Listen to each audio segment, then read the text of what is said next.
welcome to your deep dive. Today, buckle up because we are diving headfirst into the world of international cybercrime. Oh, yeah. We're talking government agencies knocked offline, hospitals, actual hospitals, forced to turn away ambulances, even popular online gaming platforms grinding to a halt. And this isn't like some fictional thriller. Right. This is the reality of what happened when a group called Anonymous Sudan launched a series of massive cyber attacks. To help us understand what happened, and perhaps more importantly, why it even matters to you, we have expert speaker here with us. Yeah, thanks for having me. It's a really fascinating, albeit unsettling example of how vulnerable our digital world really is. It really is. Let's unpack it. So the group behind these attacks is called, as I said, Anonymous Sudan. What do we know about them? Give us the lowdown. Well, despite the name, they weren't very anonymous. The U.S. government has formally charged two Sudanese nationals, Ahmed Saleh Yusuf Omar and Ala Saleh Yusuf Omar, with running a DDoS for hire service.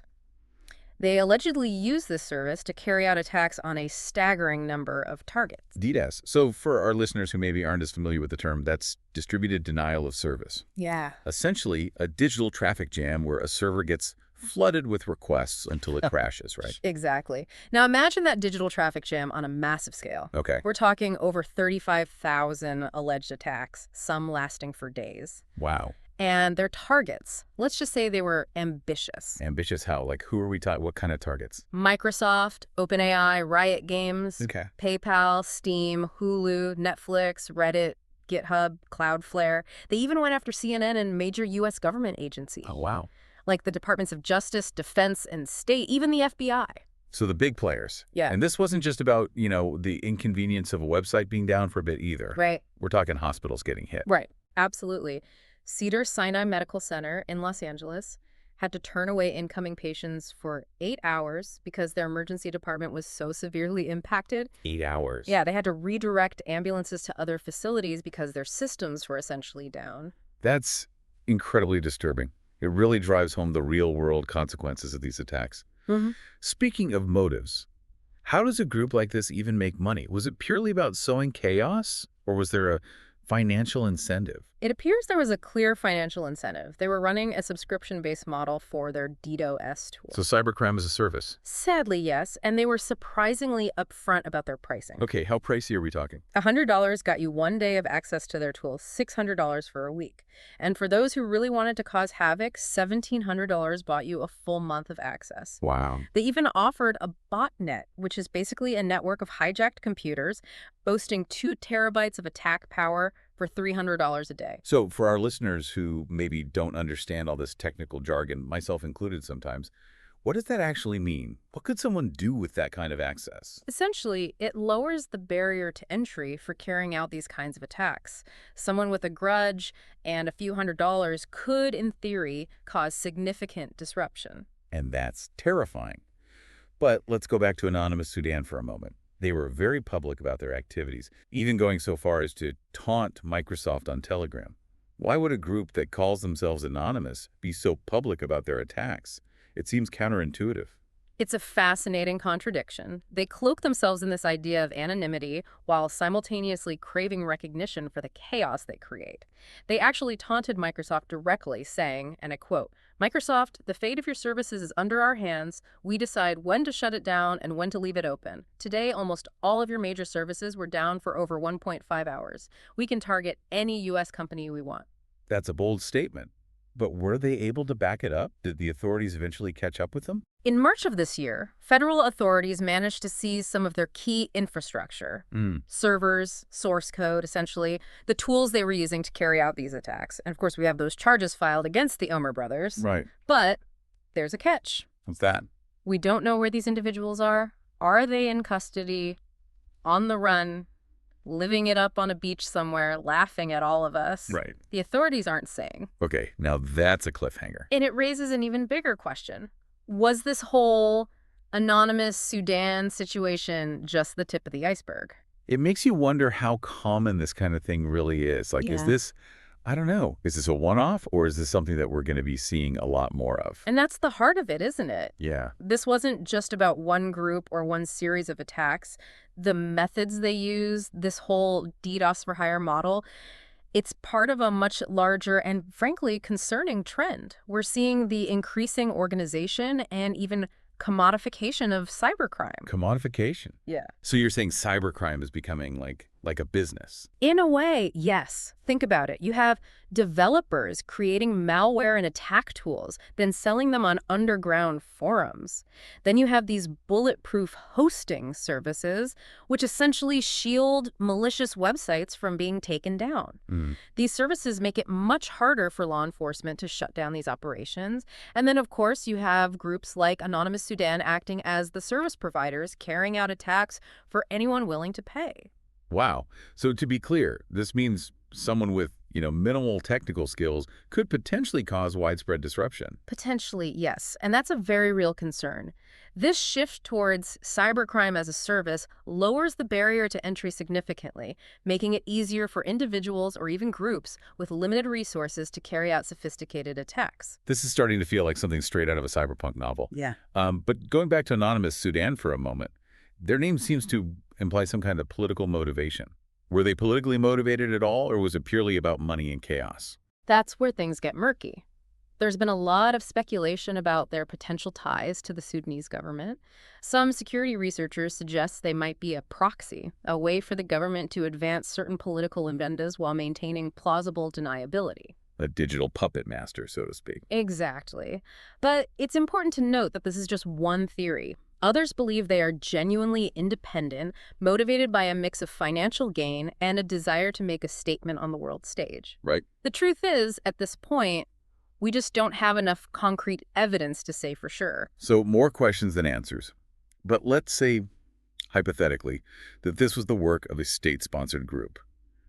What would their end game be? Why use cyber attacks in this way? Well, it all comes down to their goals. The possibilities are actually quite broad. Okay. It could be about disrupting essential services to sow chaos and undermine public trust in institutions. It could be about stealing intellectual property for economic gain.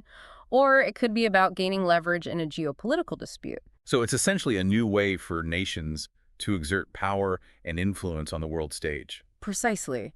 In the 21st century, cyber attacks can be just as powerful as traditional military action, if not more so. And the scary part is they can be incredibly difficult to attribute with 100% certainty. What do you mean? Like, how do you even begin to trace that back? Well, it's not like traditional warfare where you can trace a bullet back to a gun. Digital evidence can be manipulated, servers can be located in countries all over the world, and the attackers themselves could be anywhere. This makes it extremely difficult to pinpoint responsibility and even harder to hold perpetrators accountable. So it's the perfect crime. In many ways, yes. It's a highly effective, relatively low-risk way to cause significant disruption and sow discord. And that's precisely why we're seeing these kinds of attacks on the rise. This has been incredibly eye-opening, but it's also a lot to take in. Shadowy cybercriminals, potential state-sponsored actors, hospitals turning away ambulances. It's a lot. It is. Cybersecurity in the 21st century is a complex and constantly evolving landscape. The threats are real, the stakes are incredibly high, and the answers, as we've seen, are not always clear-cut. So what can we do? What can the average person do to protect themselves from this kind of digital chaos? That's the million-dollar question. And luckily, there are things you can do. But first. All right, we're back. Before we went away, we were talking about how to protect ourselves in this wild world of cybercrime. An expert speaker was about to give us the inside scoop. So, what's the secret? Do we all need to become cybersecurity experts overnight? Well, you don't have to be an expert, but thinking of your digital life like your physical house can be helpful. You lock your doors and windows to protect your home, right? Right. The same principle applies online. Strong, unique passwords for your accounts are essential. Treat those passwords like your house keys. Don't give them out to anyone. Makes sense. So what would be the equivalent of a good security system? That would be two-factor authentication. Okay, yeah. It adds that extra layer of protection, making it significantly harder for unauthorized access to your accounts. Got it. Strong passwords, two-factor authentication, check and check. What else? Keeping your software updated is crucial. Think of those updates like patching holes in your roof. Yeah. Don't ignore those notification reminders. They're often essential security updates. Noted. Now let's talk about phishing emails, those tricky emails trying to get you to click on suspicious links.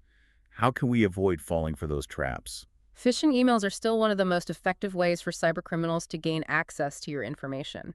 Be very wary of any unsolicited emails, especially those demanding urgent action or asking for sensitive information like passwords or credit card numbers. Right, right. If you're unsure, verify directly with the source through their official website or phone number, and never, ever click on a link from a sender you don't recognize. Good advice.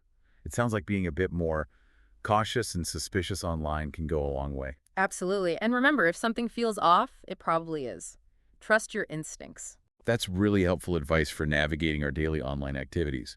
But what about combating those large-scale attacks we discussed earlier? What's being done on a broader level to address the Anonymous Sudans of the world? That's where governments and law enforcement agencies come in. They're working on multiple fronts to strengthen cybersecurity infrastructure, increase international cooperation to combat cybercrime more effectively, and disrupt these criminal networks. So it's a team effort. Exactly.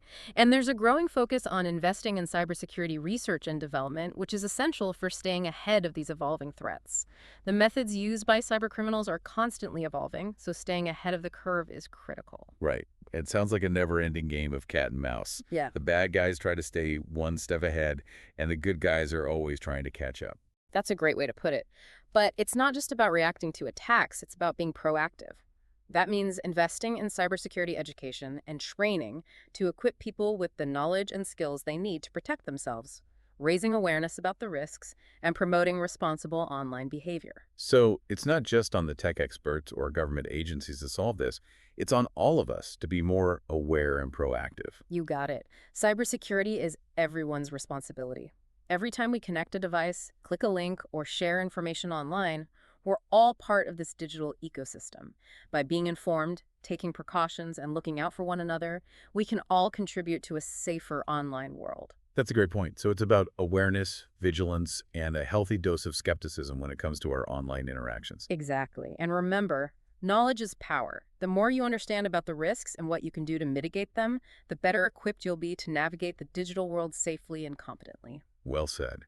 Thanks for taking us on this deep dive into the complex world of cybercrime and for equipping us with the knowledge to stay safe. It's been my pleasure. And to our listeners, thanks for joining us on this deep dive. Remember, stay vigilant, stay informed, and stay safe out there. Until next time.